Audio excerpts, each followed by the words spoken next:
接亲这天，我做一个要人命的决定。刚到媳妇家，丈母娘说要步步高升，从楼下到楼上，每一个台阶都要铺上100块钱。结婚图个乐呵，就让人去换零钱铺上了。谁知到了6楼门口，丈母娘又变卦了。她指着满屋子的气球说，把每个气球里塞1000，一共塞999个，这就是100万现金。我好说歹说，把卡里仅剩的50万转了过去。没想到更绝的在后面，新娘鞋都穿好了，却死活不下地。我妈说了，这房子得加我弟的名字，算亲上加亲。我脸色铁青，房是我爸妈全款买的，凭什么？不加名就是没诚意，你自己回去跟空气过吧。跟空气过？我看着眼前这个穿着绣和服、妆容精致却一脸刻薄的女人，这就是我爱了5年的林婷。为了娶她，我家掏空了积蓄，我刷爆了卡。现在因为我不肯在他弟的名字加在我的婚房上，就要让我跟空气过。屋里的空气突然安静的可怕，丈母娘还在剥着橘子，一脸的理所当然。小舅子林强翘着2郎腿在那儿抖腿，眼神里全是贪婪。对，就是跟空气过。宋妍，你别以为给了50万这事儿就算完了，房本不加名，我今天绝对不出这个门。这房子是我爸妈全款买的，那是他们的养老钱，跟你们家有1毛钱关系吗？怎么没关系？结了婚就是一家人，你分这么清干什么？再说了，强子是你亲小舅子，以后给你养老送终不得靠他？靠他？我看了一眼那个20好几还在啃老的废物，靠他把我家底败光吗？宋妍，你怎么说话呢？林婷抓起手边的喜糖盒就砸了过来。你道不道歉？不道歉这婚别结了。喜糖盒砸在我胸口，生疼，但我心里的疼比这重1万倍。我深吸一口气，看着林婷，你确定不加名就不走？确定，以及肯定。不仅要加名，还得公正。这房子以后有强子一半。行，我点点头，掏出手机。林婷眼里闪过一丝得意，早这样不就完了？赶紧联系房管局的人。这就对了嘛，女婿，一家人不说两家话。林强更是直接跳了起来，说姐夫，以后这房子我住主卧啊。我没理他们，直接拨通了那个烂熟于心的号码。电话接通，喂，妈。哎，儿子，接到了吗？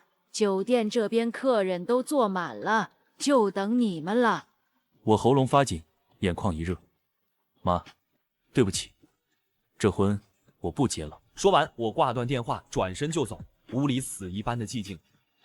3秒后，身后传来林婷尖锐的叫声：“宋妍，你敢走？你今天要是出了这个门，以后跪着求我，我都不会嫁给你。”我脚步一顿，回头看着那个我曾经视若珍宝的女人。林婷，你说的对，跟空气过都比跟你过强。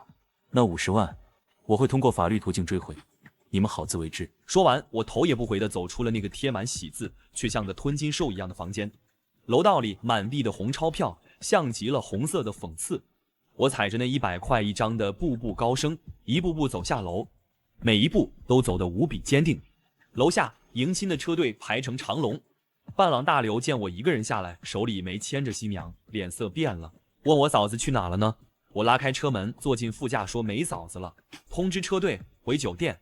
我闭上眼，不想多解释，手机开始疯狂震动，全是林婷发来的微信。宋妍，你长本事了是吧？敢当众给我难堪？我告诉你，现在立刻马上滚回来，跪下给我妈和强子道歉，再拿20万精神损失费，否则这事儿没完。你真以为我不敢退婚？追我的人排到法国。宋妍，你说话。我看着屏幕上不断跳动的文字，心里最后那一丝温情也熄灭了，直接拉黑，世界清静了。车队缓缓启动，我给银行打了个电话，让我的朋友老陈帮我查一下刚才那笔50万的转账状态。我向老陈说明情况，他说会想办法帮我先卡一下，我要赶紧去报警立案，拿回质烂。挂了电话，我长舒一口气。那50万是我这几年没日没夜加班拼出来的血汗钱，本来是打算给以后的小家庭做启动资金的，结果被逼着转给了丈母娘，想吞我的钱，做梦！我妈眼泪瞬间就下来了，拉着我：“儿子，到底怎么了？是不是那边又要钱了？”起来，男子汉大丈夫，跪天跪地跪父母，别为了个女人没骨气。我站起来，把事情经过简单说了一遍。听到房子加名给小舅子的时候，我爸气得浑身发抖。欺人太甚，简直是欺人太甚。这婚不结也罢，走进去。今天这酒席照摆，就当是请亲朋好友聚餐了。我们一家3口走进宴会厅，几百双眼睛齐刷刷的看过来。司仪一脸懵逼的跑过来：“新郎官、新娘子呢？吉时快到了。”我拿过司仪手里的话筒，走上舞台。聚光灯打在我身上，有些刺眼。台下鸦雀无声，我深吸一口气：“各位亲朋好友，很抱歉，今天的婚礼取消了。”台下瞬间炸了锅，议论声像潮水一样涌来。我没有解释太多，只是深深鞠了一躬。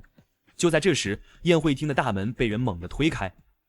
宋妍，你个王八蛋！林婷穿着那身绣和服，头发凌乱，气急败坏地冲了进来，身后跟着气喘吁吁的丈母娘和小舅子。大家评评理啊！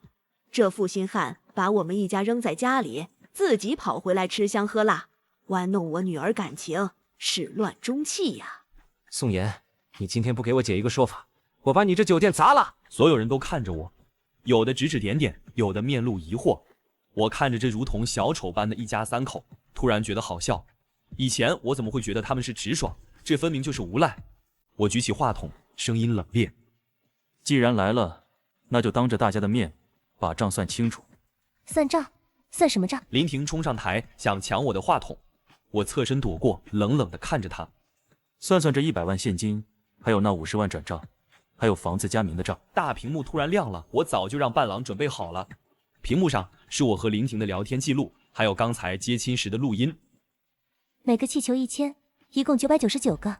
这房子得加我弟的名字，算亲上加亲，不加名就是没诚意。你自己回去跟空气过吧。录音清晰地回荡在宴会厅里，原本同情女方的人脸色都变了。天哪，这哪是嫁女儿，这是卖女儿啊！还要给弟弟加名，这算盘打的我在2环都听见了。这家人想钱想疯了吧？议论声越来越大，全是嘲讽。林婷的脸涨成了猪肝色，她没想到我会录音，更没想到我敢当众放出来。你卑鄙！我冷笑：你们临时加价100万的时候不卑鄙，逼我转空积蓄的时候不卑鄙，要分我爸妈养老房的时候不卑鄙。宋妍，你别血口喷人，养大女儿不容易，要点彩礼不应该吗？那是彩礼吗？那是你们给你儿子买房买车的钱，他身上穿的名牌，开的车，哪一样不是花我的钱？以前我忍了，因为我爱林婷，但你们千不该万不该，把主意打到我爸妈头上。我转过身，看着台下的父母，他们虽然生气，但腰杆挺得笔直。今天，当着所有亲朋好友的面，我宋妍宣布，这婚彻底离了。那50万，我会追究到底。至于你们滚，你让我滚！林强突然冲上来，挥起拳头就要打我。敢欺负我姐和我妈，我弄死！还没等他拳头落下，几个身强力壮的伴郎直接冲上来，把他按在了地上。放开我！你们敢打人，我要报警！报啊！我蹲下身，拍了拍林强的脸，正好跟警察说说，你那网赌欠的100多万，打算怎么还？林强的脸瞬间煞白。你怎么知道？什么网赌？什么100万？我站起身，居高临下的看着他们。你们以为逼我要钱是为了什么？不就是为了给他填窟窿吗？林婷，你到现在还不知道吧？你弟弟在外面欠了高利贷，人家说今天不还钱就断他一只手，所以你们才这么急着要那100万，要那50万，甚至要房子。全场哗然，所有人都看向林强。林婷颤抖着看向自己的弟弟。强子，他说的是真的。姐，你别听他胡说，他是想挑拨离间。是不是胡说？看看他手机就知道了。我指了指掉在地上的手机，屏幕正好亮着，一条催债短信赫然在目。林婷捡起手机看了一眼，整个人晃了晃。妈，你知道这事儿吗？哎呀，强子那是被人骗了，咱们是一家人，得帮他。帮？所以你们就拿我的婚姻去填这个无底洞？女儿啊，你就这一个弟弟，你不帮谁帮？再说了，宋妍家有钱，这点钱对他们来说不算什么。啪！他狠狠地给了林强一巴掌，然后又给了自己一巴掌。这一巴掌把全场都打懵了。林婷披头散发，妆都哭花了，像个疯婆子。我就是个傻子，彻头彻尾的傻子。他看着我，眼泪止不住的流。宋妍，我错了，我以为妈是为了我好，是为了给我挣面子。林婷扑通一声跪在我面前，抓着我的裤脚。宋妍，我不加名了，钱我也不要了，那50万我让他退给你，我们结婚好不好？我是真的爱你啊！看着跪在地上的林婷，我心里竟然没有一丝波澜。曾经她皱一下眉头，我都会心疼半天。现在她哭得撕心裂肺，我只觉得吵。爱我，我抽出腿后退一步。爱我就是把我的尊严踩在脚底下，爱我就是任由你家人吸我的血。林婷，你的爱太贵了，我买不起。不是的，我改，我一定改。以后我不听我妈的了，我只听你的。晚了，镜子碎了，粘起来全是裂痕，而且有这样的家人，你永远改不了。只要你心软一次，他们就会像水蛭一样再次粘上来，直到把我吸干。我不想用我的一辈子去赌你的良心发现。说完，我转身就要下台。宋妍，你个没良心的，睡了我女儿这么多年，现在想拍拍屁股走人，没门儿！那50万已经在强子卡里了，有本事你去告啊！还有，林婷怀孕了，你敢抛弃妻儿，我就去你们单位拉横幅，让你身败名裂。这话一出，全场再次死寂。我爸妈脸色大变。怀孕？如果真的怀孕了，这事就复杂了。林婷也愣住了，摸着肚子。妈，你胡说什么呢？我什么时候……闭嘴！没错，2个月了。宋妍，你要是还是个男人，就乖乖把婚结了，把房子加上强子名字，否则你就等着身败名裂吧。我看着丈母娘那张扭曲的脸，突然笑了，笑得很大声。怀孕？好啊，正好我有份体检报告要给大家看看。我从西装口袋里掏出一张叠好的纸，这是上个月婚检的报告。当时医生单独叫住了我，跟我说了一些事情，我一直没敢告诉林婷，怕伤害她。没想到今天成了我的护身符。林婷，你自己看。我把报告扔在林婷面前，林婷颤抖着捡起来，只看了一眼，脸色瞬间惨白如纸。这不可能！什么破纸？吓唬谁呢？她虽然文化不高，但那几个字还是认识的。双侧输卵管堵塞，自然受孕几率极低。这是假的！你为了逃避责任，竟然伪造病历。是不是假的？去医院一查便知。还有，这几个月我为了筹备婚礼，忙得连睡觉的时间都没有。我们根本就没有同房，哪来的2个月身孕？也是空气给他的吗？林婷瘫坐在地上，眼神空洞。她终于明白，她的母亲为了钱，连她的清白都可以随意污蔑。妈，你怎么能这样？你这是要逼死我啊！我这是为了谁？还不是为了你弟。反正只要能拿到钱，说什么不行。够了！林婷突然尖叫一声，从地上爬起来，她眼神里透着一股决绝。钱！你们眼里只有钱。既然你们这么想要钱，那就去死吧！林婷突然冲向旁边的香槟塔，抓起一个酒瓶，狠狠地砸碎。然后她拿着锋利的玻璃碴对准了自己的脖子。林婷，我吓了一跳，下意识想冲过去。别过来，宋妍，我对不起你。如果有下辈子，我不做伏地魔，我好好做你的妻子。说完，她闭上眼就要刺下去。姐，你疯了！林强不是担心他姐，是担心摇钱树没了，但他不敢上前。就在这千钧一发之际，一个身影冲了上去，不是我，是警察。放下凶器，别动。原来刚才大刘早就报了警，几个警察冲上来，夺下了林婷手里的玻璃碴，把他控制住。同时，另外2个警察走向林强。林强是吧？涉嫌网络赌博和诈骗，跟我们走一趟。我不走，我没犯法。妈救我！你们不能抓我儿子，他是好人啊。抓宋妍，他才是网络赌博和诈骗的幕后黑手。可当警察看清我的模样时，他脸上一惊。我是红侠客组织里的一名神秘人，专门负责国内外网络安全问题。3个月前，我秘密与警察合作，捣毁一家非法买卖野生动物的组织。我早已被警察调查过了。几位警察看到我后，默契地对视一眼，无视丈母娘的话，将林强抓起来。我站在台上看着这场闹剧，心里只有无尽的疲惫。林婷看了我一眼，那眼神里有悔恨，有绝望，还有一丝解脱。警察把林家3口都带走了，因为涉嫌聚众闹事，还有林强的赌博问题。我作为当事人也去做了笔录。从派出所出来已经是晚上了，回到酒店，大刘在门口等我，递给我一支烟。我深吸一口烟，辛辣的味道呛进肺里，让我清醒了不少。5年感情，最后换来的是一地鸡毛。就是觉得挺可笑的。那50万呢？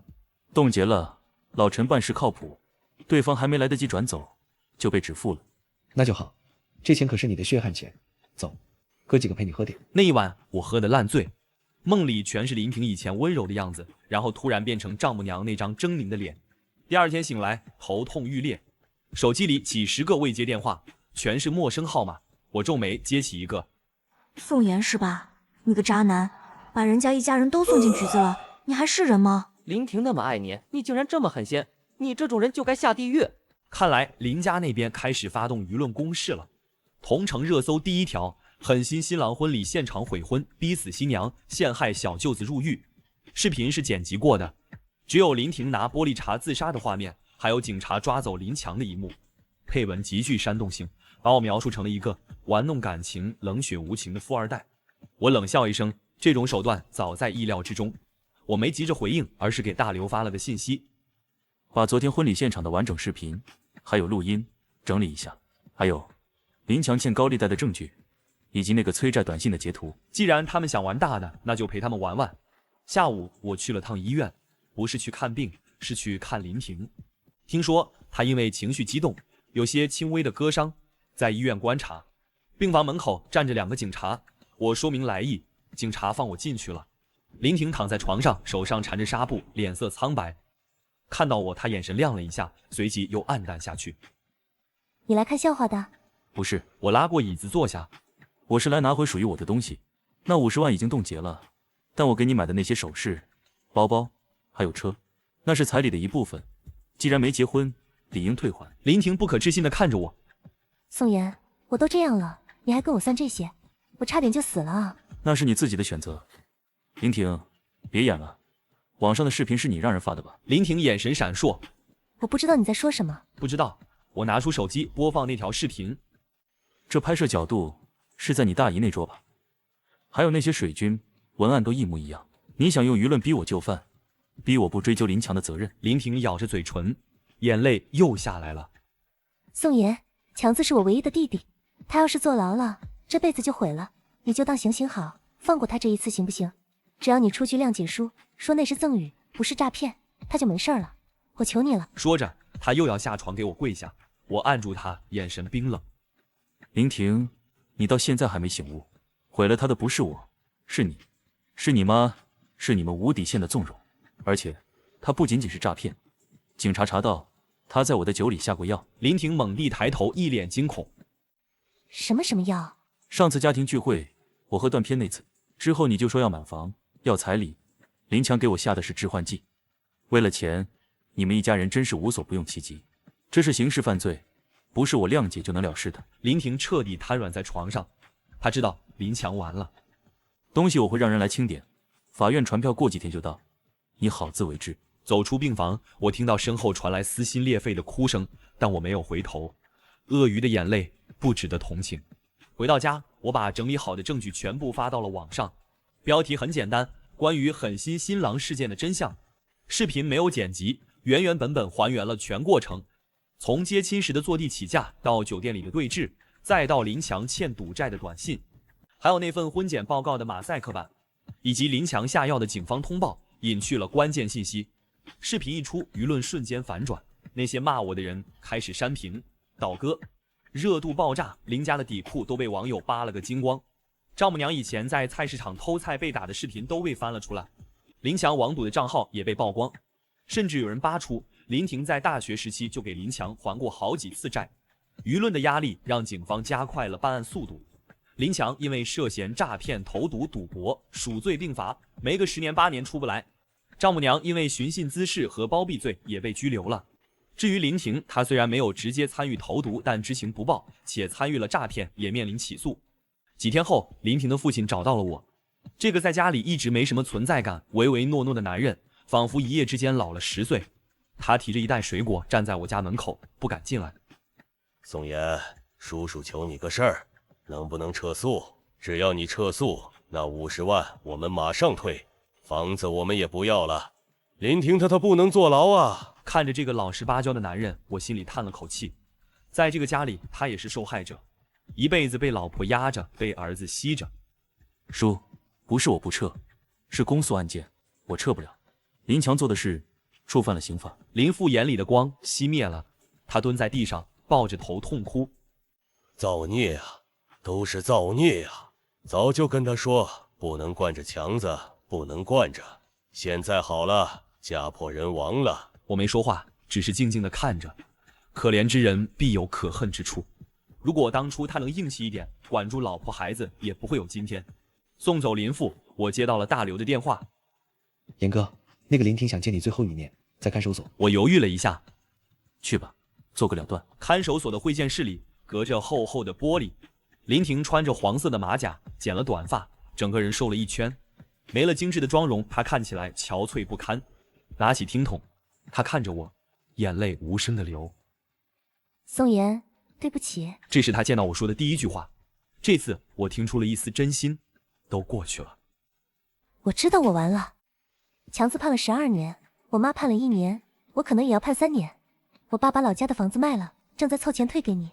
宋妍，我是真的爱过你，但是我从小就被灌输弟弟是家里的根，我必须帮他。我以为这就是亲情，直到那天他在台上想打你，想抢我的手机，我才明白，在他眼里我不是姐姐，只是个提款机。谢谢你宋妍，谢谢你打醒了我，虽然代价有点大。我看着她，心里五味杂陈。曾经那个笑靥如花的女孩，终究是被原生家庭吞噬了。好好改造，出来后为自己活一次，别再做谁的附属品了。我会的，宋妍，祝你幸福，找个好女孩，别找像我这样的了。话没说完，他已经泣不成声。狱警走过来，示意时间到了。看着他的背影消失在铁门后，我心里的一块大石头终于落地了。这段5年的感情以一种最惨烈的方式画上了句号，但我并不后悔，因为我守住了底线，也守住了尊严。3年后，我的公司上市了，那天也是我大婚的日子。新娘叫苏瑶，是我生意上的合作伙伴。她独立、自信、大方，没有天价彩礼，更没有伏地魔。婚礼很简单，就在当初那个酒店，没有那么多繁文缛节，只有真挚的祝福。顺着她指的方向，我看到了酒店门口的一个身影。虽然穿着朴素的工装，戴着口罩，但我还是一眼认出了她。林婷，她出来了。她手里提着一个袋子，似乎想进来又不敢。看到我看过来，她慌乱地低下头，把袋子放在门口的桌子上，转身就跑。那个背影有些佝偻，有些沧桑，完全不像个30岁的女人。虽然手法有些粗糙，但看得出很用心。下面压着一张纸条：祝你们白头偕老。这一次，我学会了怎么爱自己。我看了一会儿，笑了，把泥人递给苏瑶。这是什么？一个老朋友送的礼物。我牵起苏瑶的手说：“走吧，爸妈还在等我们敬酒呢。”苏瑶甜甜一笑说：“好。”阳光洒在我们身上，暖洋洋的。我想，这才是生活该有的样子。不需要跟空气过，也不需要跟吸血鬼过，只需要跟对的人过踏实的日子。至于那些过往，就让它随风而去吧。毕竟人总要向前看，步步高升的不应该是台阶上的钱，而是我们的人生。3年后，云顶半山别墅，落地窗外是奔流不息的江水，室内恒温24度，空气里飘着淡淡的沉香。我坐在手工羊毛地毯上，手里拿着一个粉色的拨浪鼓。2岁的女儿宋安安正趴在我的腿上，口水呼了我一裤腿。叫爸爸，我晃了晃拨浪鼓。安安吐了个泡泡，含糊不清地喊了一声妈。不远处的沙发上，苏瑶穿着真丝家居服，腿上放着一台轻薄笔记本。听到声音，她头也没抬，嘴角却勾了起来。宋总，认输吧，安安的开口词已经被我买断了。苏瑶敲击着键盘，屏幕上是公司下半年的并购案数据。我把安安抱起来，拿纸巾擦掉她的口水。带孩子比看 K 线图费脑子。门铃响了，保姆李阿姨过去开门。大刘提着2个精美的礼盒走了进来。他现在是公司的副总，西装革履，肚子比3年前大了1圈。严哥，嫂子。大刘把礼盒放在茶几上。南非那边的客户送的特级燕窝，我给安安拿2盒过来。苏瑶合上电脑，端起咖啡杯。大刘，城南那个物流园的项目谈得怎么样了？拿下了，对方本来还想拿捏一下价格，看到咱们的资金链报告，直接签字了。聊了几句公事，苏瑶抱着安安去楼上洗澡。客厅里只剩我和大刘。大刘喝了口水，脸上的表情变得有些古怪。他看了看楼梯方向，压低了声音：“严哥，有件事不知道该不该跟你提。”我靠在沙发上，拿起茶几上的雪茄剪，说：“我昨天去城中村视察那个旧改项目，看见林婷了。手里的雪茄简停顿了1秒，我抬起眼皮看着大刘。他过得很惨。我没接话，把剪好的雪茄放在一旁，没有点燃。3年前他出来，不是说要重新做人吗？大刘摇了摇头，结果没撑过半年，就跟了一个搞皮包公司的混混。那男的满嘴跑火车，说带他赚大钱，给他一个家。他信了，他打工攒的几万块钱全搭进去了，还背着男的去借了网贷。后来怀孕了，男的看他榨不出油水，卷了剩下的钱跑路了。他上个月早产，大出血，在小诊所助理的，命保住了，但子宫切了，孩子生下来就不健康，在保温箱里待了几天，没留住。我昨天看见他的时候，他正被网贷公司的人堵在出租屋门口泼红漆，瘦得脱相了。我听完，端起茶杯喝了一口，茶水温热，刚好入口。说完了，我放下茶杯。严哥，你没啥反应啊？我该有什么反应？我看着他，路是他自己选的。3年前我就说过，别做谁的附属品。他改不了。也是，江山易改，本性难移。他就是那种必须找根藤蔓攀着才能活的人。以前攀着你，后来攀着他弟，现在攀着渣男，活该。行了，以后他的事不用跟我提，留下来吃晚饭。不了，晚上还有个局，几个行长在等，我先撤了。大刘走后，别墅里恢复了安静。我走到落地窗前，看着外面的江景，心里没有任何波澜。有些人错过了就是错过了，烂在泥里也跟我无关。晚上10点，安安睡着了，我和苏瑶靠在床头，我翻看着明天的会议日程，他在看一本管理学原文书。我的私人手机突然震动起来，屏幕上显示着一个陌生的号码，归属地是本地。我按下接听键，放在耳边。喂，电话那头没有声音，只有粗重的呼吸声，还有背景里劣质风扇转动时发出的嘎吱嘎吱声。哪位？我皱了皱眉。宋妍。有事？我声音冷了下来。宋妍，救救我！林婷在电话那头崩溃大哭。我要死了，我真的要死了。打错了。我准备挂断。别挂，求你别挂！她尖叫起来，声音撕裂。我疼，我肚子好疼，伤口发炎了，我没有钱买药，房东明天就要赶我走。宋妍，我什么都没有了，孩子没了，身体废了，他们还要砍我的手，我好后悔，我真的好后悔。他骗了我，他说会照顾我一辈子，他拿走了我所有的钱。宋妍，我以为他会像你一样对我好，可是这个世界上再也没有人像你一样对我好了。林婷语无伦次地哭诉着，字字泣血。我静静地听着，眼神越来越冷。林婷，我打断了她的哭声。电话那头安静了一瞬。你以为他会像我一样对你好？我语气平淡。所以你找他，只是为了找一个替代品，找一个能继续供养你的宿主。不是的，我只是太孤单了，我害怕一个人。你从来没有学会爱自己，你只是在不断地寻找寄生对象。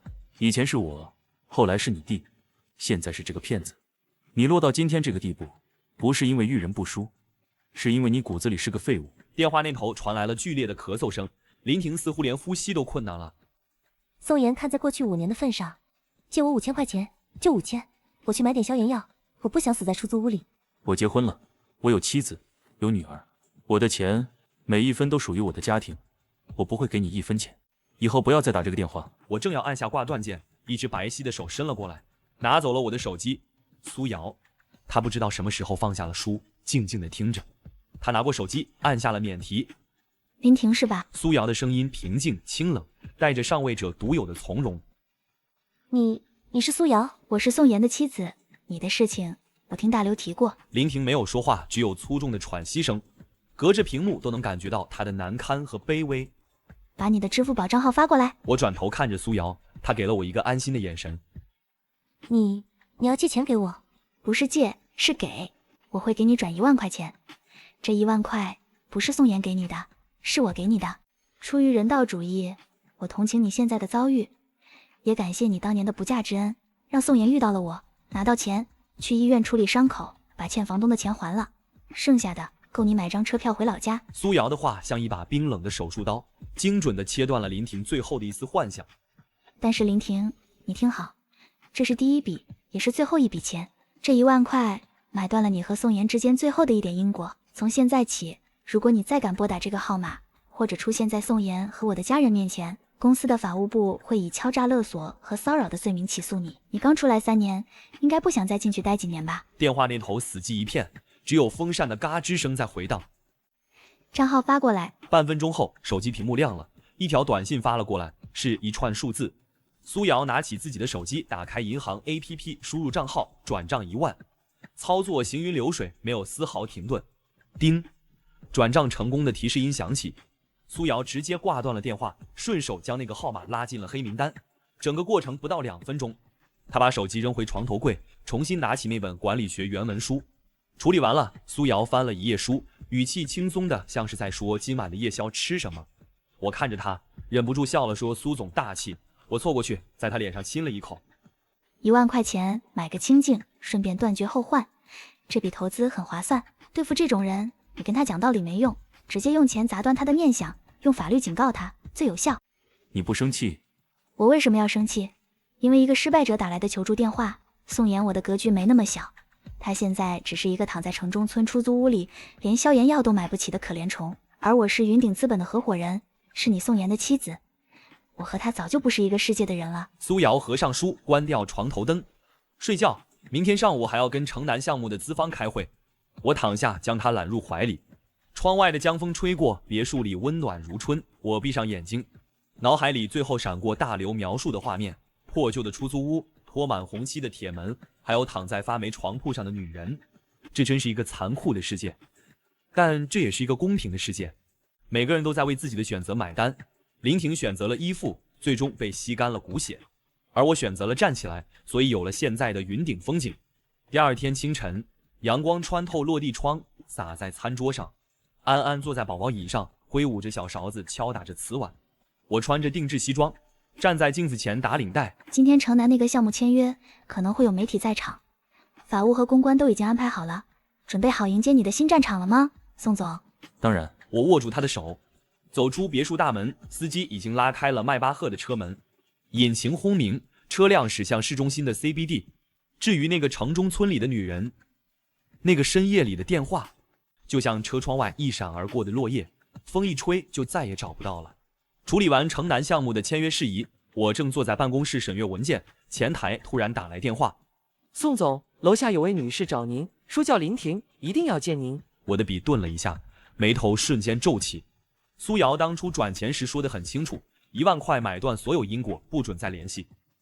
让他走，我不见。可是宋总，他赖在大厅不走，还哭着说您对不起他，引来好多员工围观。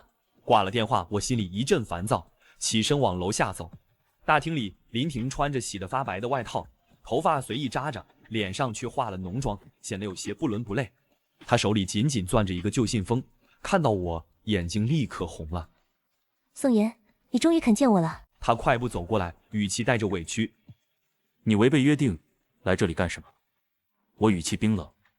我没办法啊，你看，这是我们以前的合照，我们在一起5年啊。我回老家后，亲戚都知道我坐过牢，没人愿意理我，找工作也被辞退，我快活不下去了。你现在这么有钱，公司这么大，就当可怜我，再给我5万块生活费，我以后再也不打扰你了。周围的员工纷纷侧目，指指点点，议论声越来越大。原来这是宋总的前女友啊，看着挺可怜的。听说以前是因为彩礼的事闹掰了，现在来找补偿。林婷，当初苏瑶给你1万块，已经说清楚了，买断所有关系，你现在来闹是什么意思？5万块对你来说不算什么，对我却是救命钱。你不能这么绝情，我们好歹有过5年感情。感情？你当初联合你家人算计我的时候，怎么不想着感情？我那是被我妈和强子逼的，我也是受害者啊。保安想上前拉开他，却被他甩开。你们别碰我，今天宋妍不答应，我就不走了。他干脆坐在大厅的地板上，拍着大腿哭嚎，引来更多人围观。我看着眼前撒泼的女人，心里只剩厌恶。她从来没真正悔改，只是换了一种方式继续索取。现在被员工围观议论，严重影响公司形象，我陷入了两难。只是我没想到，这仅仅是开始。林强的出狱让事情变得更加棘手。处理完林婷的闹剧，没过多久，大刘就带来了一个坏消息。严哥，林强刑满释放了，昨天已经出监狱了。我心里咯噔一下，预感不会有好事。他出来后有没有什么动静？听说直接去找林婷了，两人不知道在密谋什么，我怕他们会再来找你麻烦。我的担心很快变成了现实。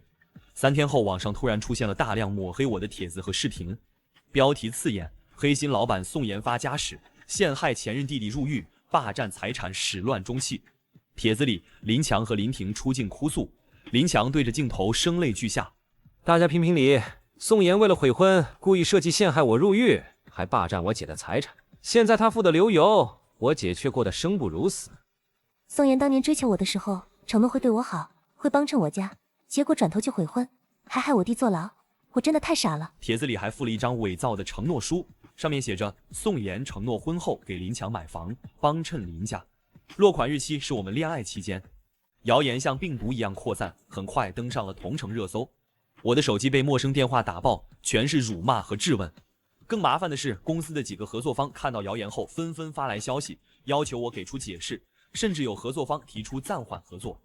宋总，网上的消息到底是怎么回事？如果情况属实，我们的合作可能要重新考虑。苏瑶拿着平板走进我的办公室，脸色凝重。你看，林强和林婷联合起来造谣，现在对公司的影响很不好。他们就是想逼我妥协，索要钱财。林强根本没悔改，出狱就重操旧业，继续算计。我们不能坐以待毙，必须尽快公开澄清，拿出证据反击，不然再拖下去，损失会更大。我点点头，立刻召集公关团队开会，准备收集证据，发布澄清声明。可就在我们准备反击的时候，林强又放出了新的猛料，声称宋妍公司存在财务问题，靠不正当手段发家。舆论再次发酵，更多合作方开始动摇，公司的股价也受到了轻微影响。我看着网上的谣言，心里清楚，林强和林婷这次是铁了心要把我拖下水。只是我没想到，就在这危急时刻，林婷会突然联系苏瑶，带来了意想不到的转机。公关团队正在整理澄清证据，苏瑶的手机突然响了，来电显示是陌生号码。你说什么？你现在在哪里？是林婷，她现在在公司楼下的咖啡厅，说有重要的东西要给我们，关于林强的。我们立刻下楼，走进咖啡厅。林婷坐在角落，神色慌张，手里紧紧攥着一个录音笔。苏瑶姐，宋妍，我知道你们现在肯定很恨我，但我真的是被逼的。这些谣言都是林强逼我配合的，这是他威胁我的录音。我按下播放键，林强嚣张的声音传来：林婷，你必须跟我一起造谣宋妍，不然我就把你借网贷、跟渣男同居、孩子没保住的事全抖出去。还有你坐牢的事，我让所有人都知道，让你永远抬不起头。你得帮我讹宋妍100万，事成之后分你20万，不然你就等着身败名裂吧。他出狱后找到我，就一直监视我，逼我伪造承诺书，配合他拍视频造谣。我不敢反抗，他什么事都做得出来，我怕他真的把我的事全抖出去。但我实在受不了了，我不想再被他控制，不想再做伤天害理的事。我愿意，我再也不想被他控制了。我想过正常人的生活。拿着录音笔和草稿，我心里五味杂陈。有了这些证据，我们的澄清声明会更有说服力，也能让林强付出代价。只是我没想到，林强得知林婷反水后会变得如此疯狂，直接采取了极端手段。我们刚回到公司，准备完善澄清声明，前台就惊慌地跑进来：宋总，不好了，楼下有一群人闯进来了，说是来找您要钱。只见林强带着5、6个凶神恶煞的男人正站在大厅里，手里拿着铁棍和木棍，前台的电脑被推倒在地，文件散落一地。宋妍，你终于出来了！你敢让林婷反水，敢毁我的好事，今天我就让你好看！他身边的一个光头男人上前一步，手里挥舞着铁棍。宋总，我们是强子的朋友，他当年入狱都是你害的，现在你必须赔偿我们100万，不然我们就砸了你的公司，让你开不下去。赔偿？你们凭什么让我赔偿？林强自己违法犯罪入狱，跟我有什么关系？少废话！林强挥手让手下动手。给我砸，把值钱的东西都砸了！几个男人立刻开始打砸，办公室的玻璃被砸碎，桌椅被推倒，员工们吓得纷纷躲避，尖叫声此起彼伏。住手！你们这是故意毁坏财物，已经触犯法律了。法律？我们就是法。宋妍，你今天不赔钱，就别想了事。他从包里掏出一张纸，扔在我面前。这是我入狱期间的损失清单，精神损失费、误工费，一共100万。你现在就转账！我看着地上的狼藉，看着员工们惊恐的眼神，心里怒火中烧。林强，你以为这样就能逼我妥协？我已经报警了，警察马上就到。报警？我怕你啊！大不了鱼死网破，我坐牢也拉上你垫背。他的手下还在继续打砸，公司的业务彻底陷入停滞。就在这时，几个员工站了出来，试图阻止他们，却被推倒在地。你们别过来，谁敢拦我，我就打谁！我紧紧握着拳头，安抚受惊的员工别慌，告诉他们警察很快就到，保护好自己。合作方那边已经发来消息询问情况，要是不能尽快解决，他们可能真的会终止合作。我看着眼前疯狂的林强和他的同伙，心里清楚，这次的危机比想象中更严重。不仅公司财产受到损失，声誉和业务也面临巨大冲击。警察的警笛声越来越近，林强等人的动作明显慌乱起来。但我知道，就算这次把他们抓起来，以林强的性格，也绝不会善罢甘休。只是我没想到，他们的疯狂还不止于此，竟然把主意打到了安安身上。林强等人被警方带走后，我和苏瑶立刻着手收拾公司的烂摊子。破碎的玻璃、翻倒的桌椅，还有员工们惊魂未定的眼神，让人心头沉重。当天下午，苏瑶突然接到助理的紧急电话：“苏总，楼下有人拉横幅闹事，说您和宋总官商勾结，发不义之财。”我们赶到云顶资本楼下，只见几条白底黑字的横幅格外刺眼。林强的2个债主正站在横幅旁，向路人散发打印好的造谣传单。大家快来看啊！这对夫妻靠陷害别人发家啊，良心都被狗吃了。云顶资本的钱都是脏钱，跟他们合作迟早被坑。围观的人越来越多，有人拿出手机拍照录像，谣言再次发酵。苏瑶脸色铁青，立刻让保安驱散人群，联系公关团队紧急处理。可负面影响已经扩散，他筹备半年的城南旧改并购项目，资方突然发来暂停合作的通知。苏总，网上的负面消息影响太大，我们需要重新评估合作风险。如果3天内不能平息风波，证明贵公司的清白，我们只能终止合作。这个项目涉及数亿资金，是苏瑶今年的核心工作。一旦终止，不仅损失惨重，还会影响公司的行业声誉。他们这是釜底抽薪，林强的债主就是想逼我们妥协，拿了钱才肯罢休。别慌，我们兵分2路，你负责安抚资方，向他们展示公司的财务状况和项目规划，证明我们的实力。我来处理造谣和闹事的事，尽快拿出实锤证据。接下来的2天，我们忙得焦头烂额。苏瑶带着厚厚的资料，连续2次约见资方，详细解释事件的来龙去脉，展示公司的合规运营证明。我则联合警方收集林强债主恶意闹事、伪造谣言的证据，同时让公关团队发布澄清声明，附上林婷提供的录音和伪造承诺书草稿。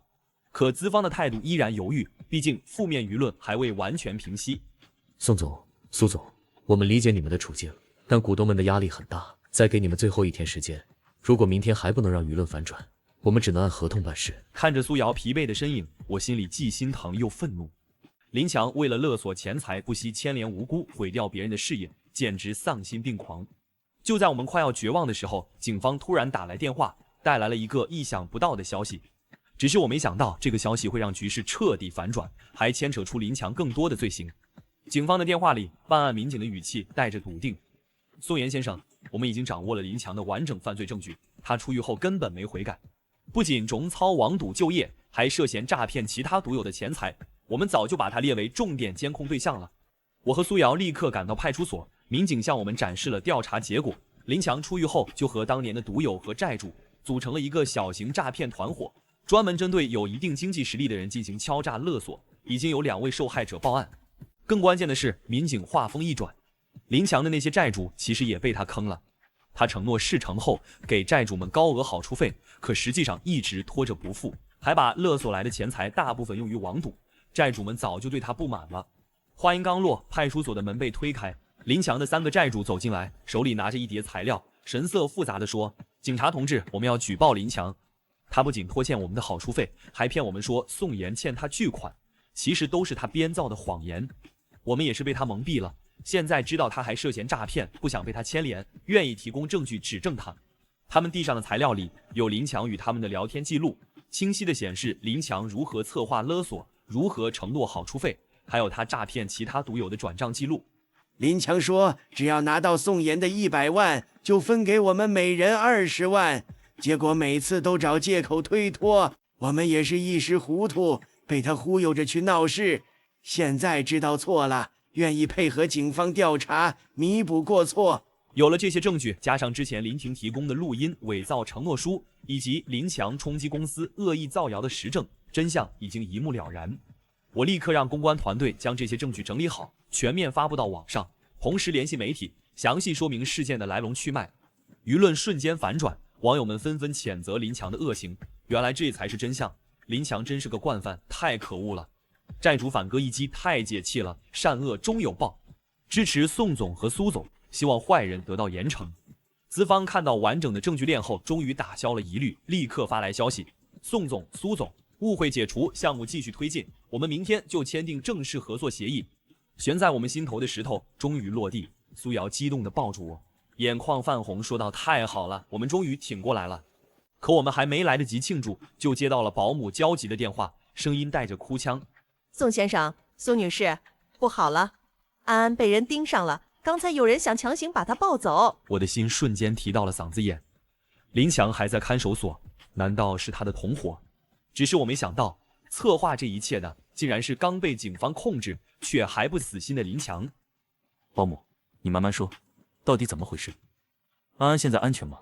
宋先生，您别着急，安安没事儿，多亏了跟着的安保人员。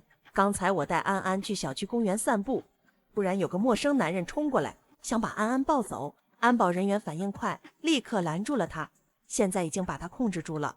我带着安安躲回了家里。我心疼地抱起他，轻轻拍着他的后背说：“安安不怕，爸爸在，坏人已经被抓住了。”安保人员向我们汇报，宋总、苏总，那个男人交代是林强在看守所里通过律师带话，让他绑架安安，要挟你们拿200万赎人。林强还说，如果你们不答应，就撕票，让你们永远痛苦。苏瑶紧紧攥着拳头，眼泪掉了下来，直说林强太疯狂了，他怎么能对一个孩子下手？我心里的愤怒已经到达了顶点。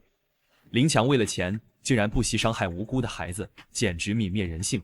当民警把绑架未遂的证据摆在他面前，告诉他的债主已经反戈一击，指证他诈骗、敲诈勒索时，林强的脸色瞬间惨白，再也没了之前的嚣张。不可能，我的债主怎么会背叛我？你们在骗我！他疯狂的嘶吼，却掩盖不住内心的恐慌。民警冷冷地说道：“林强，证据确凿，你涉嫌诈骗、敲诈勒索、故意毁坏财物、绑架未遂，数罪并罚，等待你的将是法律的严惩。”林强瘫坐在椅子上，眼神空洞，嘴里喃喃自语：“完了，一切都完了。”看着他绝望的样子，我心里没有一丝同情。他今天的下场都是他自己咎由自取，怨不得别人。安安受到了惊吓，连续几天都睡不安稳，夜里总是哭着喊爸爸保护我。我和苏瑶轮流陪着他，安抚他的情绪。只是我没想到，庭审的时候林婷会再次出现，还带来了让我们意外的决定。